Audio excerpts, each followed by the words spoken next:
Hello friends, আসসালামু আলাইকুম। আমি MD Jasimuddin Khandakar checkup technique চ্যানেলের পক্ষ থেকে আপনাদেরকে জানাচ্ছি ওয়েলকাম। আজকের ভিডিওতে আপনাদের সাথে শেয়ার করব how to add reuse slide in Microsoft PowerPoint. অর্থাৎ মাইক্রোসফট পাওয়ার পয়েন্টের মধ্যে আমরা কীভাবে রিউজ স্লাইড আমরা অ্যাড করতে পারি, আজকে আমরা সে বিষয়টা দেখব। এখন আমাদের এই কাজটা করার জন্য প্রথমে আমরা পাওয়ার পয়েন্টে চলে আসি। বাস আসার পর আমরা কী বলছি, এখানে আমাদের প্রেজেন্টেশন এখানে দুইটা স্লাইড দেওয়া আছে।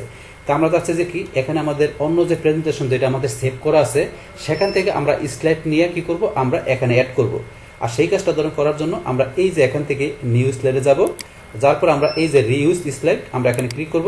রিউজ স্লাইডে ক্লিক করার পরে এখন কিন্তু আমার এখানে দুইটা স্লাইড শো করতেছে। আর এখানে এই যে লোকেশনে আমার কি দেওয়া আছে, ফাইলটা দেওয়া আছে, সেই লোকেশনের ফাইল থেকে আমার এখানে দুইটা স্লাইড আছে, সেই দুইটা কিন্তু এখানে শো করতেছে। কিন্তু এইটা আমি চেঞ্জ করে আমি আমার অন্য যে লোকেশনে আমার যে প্রেজেন্টেশনটা আছে সেটা আমি দেখাই দিব। তাহলে দেখানোর জন্য আমরা এই যে ব্রাউজার এখানে ক্লিক করলে এখানে দুইটা অপশন দেওয়া আছে। আমরা কি ফাইল হিসাবে দেখাবো না আমাদের স্লাইড লাইব্রেরি থেকে দেখাবো, তা আপনি যেখান থেকে দেখাবেন সেটা সিলেক্ট করে দেবেন। তা আমি ব্রাউজ ফাইল ক্লিক করলাম। আর ক্লিক করার পরে এখন আমার এই যে এখানে মাই ডকুমেন্টের মধ্যে এখানে আমার কি আছে, প্রেজেন্টেশন আছে। তাহলে আমার এই যে এটা প্রেজেন্টেশন, জসিম প্রেজেন্টেশন ফাইনাল, এই ফাইলটা আমি সিলেক্ট করে দিলাম। সিলেক্ট করার পর আমি এখন ওপেনে ক্লিক করলাম। বাস ক্লিক করার সাথে দেখেন এখন এই যে এখানে যে পার্টটা চলে আসছে, এর ভিতরে আমার এখানে 5টা স্লাইড দেওয়া আছে।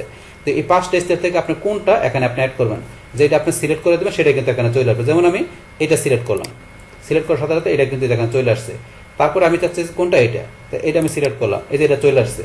এইভাবে আপনার যেটা দরকার সেটা আপনি নিতে পারেন। আবার যদি মনে করেন আমি এখানে এই যে এখানে কার্সর রাখলাম, এখানে কার্সর রাখলাম, মানে এখানে এটা সিলেক্ট করলাম, করার পরে আবার এটা আমি কোনটা নিব এটা নিলাম, তাহলে এটা নিচে কিন্তু এটা চলে আসছে। আবার যদি আমি প্রথমটার মধ্যে রাখি, সিলেক্ট করে রাখি, তাহলে আমি যদি আবার এই যে এটা বা আপনার যেটা দরকার এটা সিলেক্ট করলে এটা নিচে এটা চলে আসবে।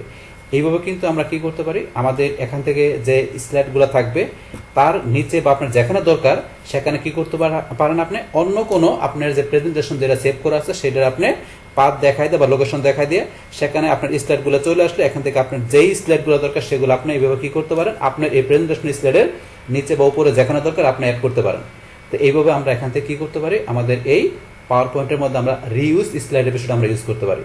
বাস তাহলে এই আমাদের এখানকার টোটাল বিষয়টা মূলত আমাদের আজকের ভিডিওর।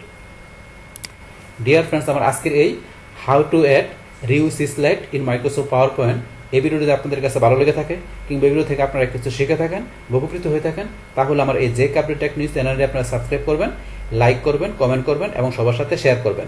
Thanks everybody.